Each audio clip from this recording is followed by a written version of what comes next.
Good afternoon, esteemed guests, Honorable IPS Additional DGS Sri Korpriji, Deputy Director General Captain Daniel Joseph, Chairperson Mrs. H. K. Joshi, and all esteemed members.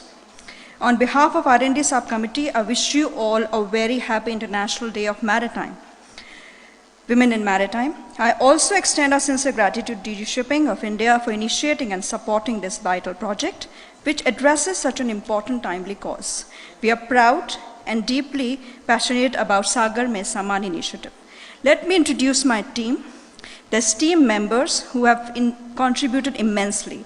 Dr. Radhika Vakharia, CEO of Maritime Matrix Today, Merix, Captain Deepti Singh from Fleet Management, IWSF Master Marino, Ms. Shraddha Kamble from Hapag-Lloyd, she is Head Sales for Special Cargo, then Ms. Rupali Joshi, Surveyor IRS, Chief Engineer, Captain Mini Verma, who is from Fleet Care, and Ms. Jhilam Chatterjee could not make it today.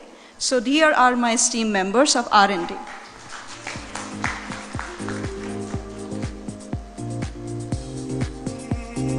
The R&D subcommittee of Sagar Mein Samman project is committed to building strong, data-driven research to promote gender diversity, equity, and inclusion in the maritime industry.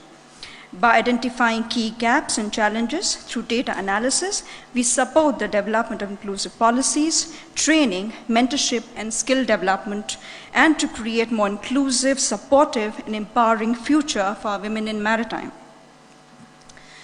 Our first meeting was held on 7 December 2024, and we concluded last meeting on 7th May. 14 meetings were held till date.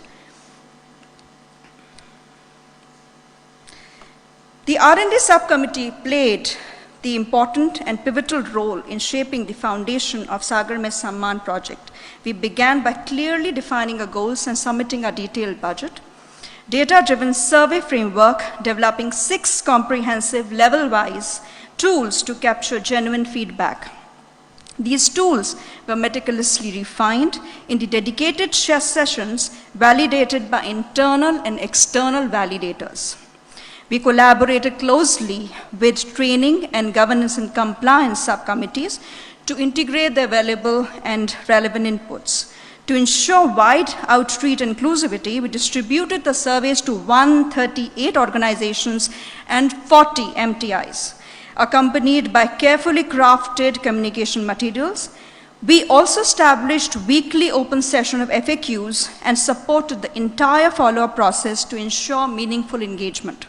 The R&D subcommittee taken a structured and impactful way in phase 1 of Sagar Mein Samman project. We actively reached out to 12 leading maritime organizations. So the survey which was defined, we had created about 6 tools for women cadets, where the participation was 276 cadets, women seafarers from 33 women seafarers, middle and junior management maritime institutes, 08 participations, top management companies, 7, and head of MTIs, 19, who participated in the survey tools. So again, we had structured an impactful approach in phase 1 of Sagar Mein Samman project. We actively reached out to 12 leading maritime organizations to collect the policies and procedures to inform inclusive best practices. In parallel, we contributed directly to policy formation with governance and compliance for shore and sea policies. Our core focus remained building actionable insights, policy inputs, and training-specific data, providing targeted support to the work streams. Our preliminary survey analysis presentation was developed and presented to DG Shipping. And we are now finalizing the detailed R&D report with our findings, analysis, and key recommendations. So let me take you through the analysis part of it. The first analysis was from the surveys who were participated by cadets, 276 cadets. The R&D subcommittee's survey has revealed a strong foundation of support and confidence among the women in maritime, while also highlighting the critical areas of improvement.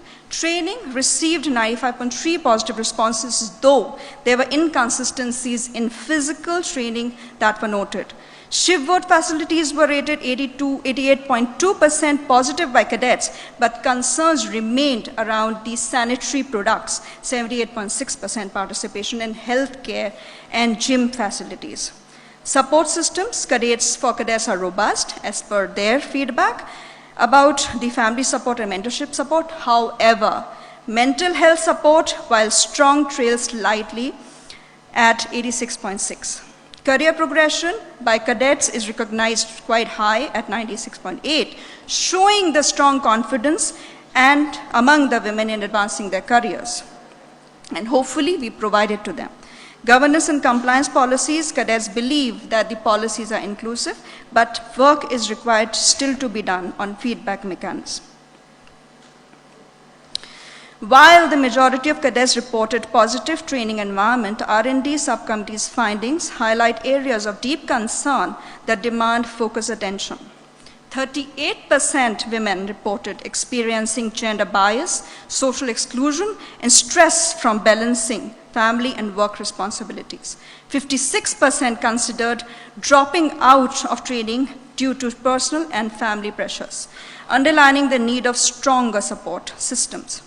Encouragingly, 72% cadet reported no experience of harassment or discrimination during the training. However, a significant 28% did face subtle and serious issues ranging from verbal harassment and exclusion from being undermined and bullied. Women seafarers. While survey results show encouraging trends, key areas of improvement were clearly identified by respondents, highlighting the urgent need for systemic change. Training, 8% of participants called for gender-inclusive learning materials. Facilities, 17.6% pointed inadequate access to gender-specific amenities, including sanitary and health-related needs. Support systems, 18.1% raised concerns around maternity care and the need for better work-life balance mechanism. Career progressions, another 18.1% reported facing discrimination, lack of structured mentorship and all.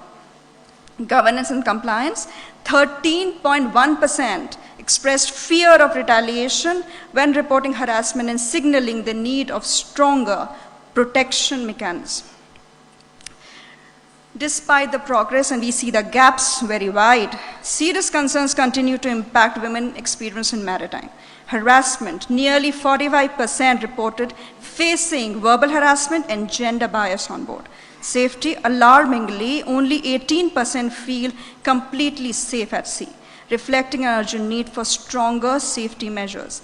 Psychological safety, as spoken by my colleague Delna just now, many respondents shared feeling of isolation, exclusion, lack of psychological safety, especially during long voyages. Grievance mechanisms. While 60% are aware of the formal systems like POSH and many organizations have introduced as well, there is significant trust gap. Few women feel safe reporting the incidents. Family and societal residents, and how we were listening to Mrs. Pradhan in the morning, over 70% women face resistance from family or society when choosing a maritime career, underscoring the deep-rooted cultural barriers. This brings me to an end and also a question for all of us that what we need to do, and I hope the policy that we worked on will cover all the gaps. Thank you DG Shipping and Sagar Mein Samman Task Force for this initiative, and we look forward. Thank you so much.